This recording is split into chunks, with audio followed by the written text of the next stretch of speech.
ಹೆಚ್ಚಿನ ವಿದ್ಯಾಭ್ಯಾಸಕ್ಕೋಸ್ಕರ ಹೋಗ್ತಾ ಇರ್ತಕ್ಕಂಥ ವಿದ್ಯಾರ್ಥಿಗಳು ಮುಖ್ಯವಾಗಿ MBA ಆಗಿರ್ಬೋದು ಅಥವಾ MC ಆಗಿರ್ಬೋದು. ಅಂದರೆ ಏನು ಹೇಳ್ತೀವಿ ಅಂತಂದರೆ ಪಿ ಜಿಗೋಸ್ಕರನೇ ನಮ್ಮ ಕರ್ನಾಟಕ ಸರ್ಕಾರ ಎಂಟ್ರೆನ್ಸ್ ಎಕ್ಸಾಮ್ ಮಾಡುತ್ತೆ. ಅದನ್ನು PGCET ಅಂತೀವಿ. ಅದು ಸುಮಾರು ಮಕ್ಕಳು ಅವರಿಗೆ ಬುದ್ಧಿವಂತರಾಗಿದ್ದರೂ ಸಹ ಏನಾಗುತ್ತೆ ಅಂತಂದರೆ ಸರಿಯಾದ ಮಾಹಿತಿ ಇಲ್ಲದೆ ಕಾರಣದಿಂದ ಅವರು ಒಳ್ಳೆ ರ್ಯಾಂಕ್ಗಳು ಬರೋದು ಸ್ವಲ್ಪ ಎಲ್ಲೋ ವಂಚಿತರಾಗ್ತಾ ಇದ್ದಾರೆ.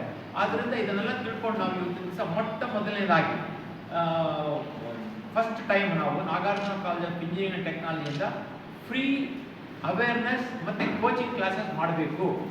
ಒಳ್ಳೆ ಹುಡುಗರಾಗಿರ್ಬೋದು ಅಥವಾ ಹಳ್ಳಿಯಿಂದ ಬರ್ತಕ್ಕಂಥ ವಿದ್ಯಾರ್ಥಿಗಳಾಗ್ಬೋದು, ಇವ್ರಿಗೆಲ್ಲೋ ಒಂದು ಒಳ್ಳೆಯ ಮಾಹಿತಿ ಕೊಟ್ಟರೆ ಅವ್ರು ಒಳ್ಳೆ ರ್ಯಾಂಕ್ ತಗೊಂಡು ಒಳ್ಳೆಯ ಸಂಸ್ಥೆಗಳಲ್ಲಿ, ಅಂದರೆ ನಮ್ಮ ಕಾಲೇಜಲ್ಲಿ ಬರಬೇಕು ಅಂತ ಏನಿಲ್ಲ, ಒಳ್ಳೆಯ ಸಂಸ್ಥೆಗಳಲ್ಲಿ ಸೇರಕ್ಕೆ ಒಂದು ಅವಕಾಶವನ್ನು ಕಲ್ಪಿಸಿಕೊಡುವಂಥ ಉದ್ದೇಶದಿಂದ ನಾವು ಈ ಸಲ ಏನಪ್ಪ ಮಾಡಿದ್ದೀವಿ ಅಂತಂದರೆ Nagarjuna college of engineering technology ವತಿಯಿಂದ ಫ್ರೀ ಕೋಚಿಂಗ್ ಆ್ಯಂಡ್ ಅವೇರ್ನೆಸ್ ಕ್ಲಾಸಸ್ಸನ್ನು ಇದೇ ತಿಂಗಳು 20ನೇ ತಾರೀಕಿಂದ ಪ್ರಾರಂಭ ಮಾಡ್ತಾರೆ. ಅದರಲ್ಲಿ ಏನು ಅಂತಂದರೆ ಎಲ್ಲ ರೀತಿ, ಯಾಕಂದರೆ PGCET ಈಗ ನಾವು ಒಂದು ಪದ ಹೇಳ್ತೀವಿ ಏನಪ್ಪ ಅಂತಂದರೆ smart and short way of answering the objectives ಅಂತ. ಯಾಕೆಂದರೆ ಸಮಯ ಕೊರತೆಯಿಂದ ಏನು ಮಾಡ್ತಪ್ಪ, ಸಮಯ ಇದ್ದರೂ ಅದು ಸರಿಯಾಗಿ ಅಳವಡಿಸ್ಕೊಳ್ಳದೆ ಕಾರಣದಿಂದ ಎಷ್ಟೋ ಮಕ್ಕಳು ಆನ್ಸರ್ ಮಾಡಲು ಹೋಗ್ತಾ ಇರ್ತಾರೆ. ಅದರಿಂದ ಒಂದು ಯಾವ ಥರ ಒಂದು ಟಿಪ್ಸ್ ಕೊಡಬೇಕು, ಯಾವುದೇ ಕಷ್ಟಕರವಾಗಿರ್ತಕ್ಕಂಥ ಪ್ರಶ್ನೆ ಇದ್ದರೂ ಅದನ್ನು ಸ್ಮಾರ್ಟಾಗಿ ಮತ್ತು ಶಾರ್ಟಾಗಿ ಆನ್ಸರ್ ಮಾಡುವಂಥ ಒಂದು ವತಿಯಿಂದ ಅವರಿಗೆ ತಿಳಿ ಹೇಳೋಕ್ಕೆ ನಾವು ಈ ಒಂದು ಕಾರ್ಯಕ್ರಮನ ಹಮ್ಮಿಕೊಂಡಿದ್ವಿ.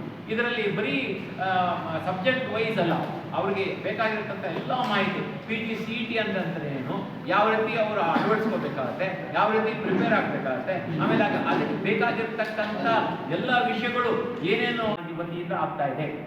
ಸೊ ಎಲ್ಲ ಈ ನಮ್ಮ ಚಿಕ್ಕಬಳ್ಳಾಪುರ ಆಗಿರ್ಬೋದು ಅಥವಾ ಬೇರೆ ಬೇರೆ ಜಾಗಗಳಿಂದ ಬರ್ತಕ್ಕಂಥ ಎಲ್ಲ ಮಕ್ಕಳಿಗೂ ಈ ಒಂದು ಕಾರ್ಯಕ್ರಮವನ್ನು ಹಮ್ಮಿಕೊಳ್ಳೋಕ್ಕೆ ಮತ್ತು ಉಪಯೋಗ ಪಡಿಸ್ಕೊಳ್ಳೋಕ್ಕೆ ಅವ್ರಿಗೆ ಎಲ್ಲ ತಮ್ಮ ಮೂಲಕ ಅವರಿಗೆ ವಿನಂತಿಯಿಂದ ಕೇಳ್ಕೊತಾ ಇದ್ದೀವಿ. ದಯವಿಟ್ಟು ಬನ್ನಿ, ಮಾಹಿತಿನ ತಿಳ್ಕೊಳ್ಳಿ. ಆಮೇಲೆ ನೀವು ಯಾವುದೋ ರ್ಯಾಂಕ್ ಬರೋಕ್ಕಿಂತ ಮುಂಚೆ ಒಳ್ಳೆ ರ್ಯಾಂಕನ್ನು ಪಡೆಯೋಕ್ಕೆ ಒಂದು ಅವಕಾಶ ಮಾಡಿಕೊಳ್ಳಿ. ಮತ್ತು ಅದೇ ರೀತಿಯ ಕೊಟ್ಟು ಒಳ್ಳೆ ಕಾಲೇಜಿನಲ್ಲಿ ವಿದ್ಯಾಭ್ಯಾಸ ಮಾಡುವಂಥದ್ದು ಆಗಲಿ ಅನ್ನೋ ಉದ್ದೇಶದಿಂದ ಈ ಒಂದು ಕಾರ್ಯಕ್ರಮ ಹಮ್ಮಿಕೊಂಡಿದ್ದೀವಿ.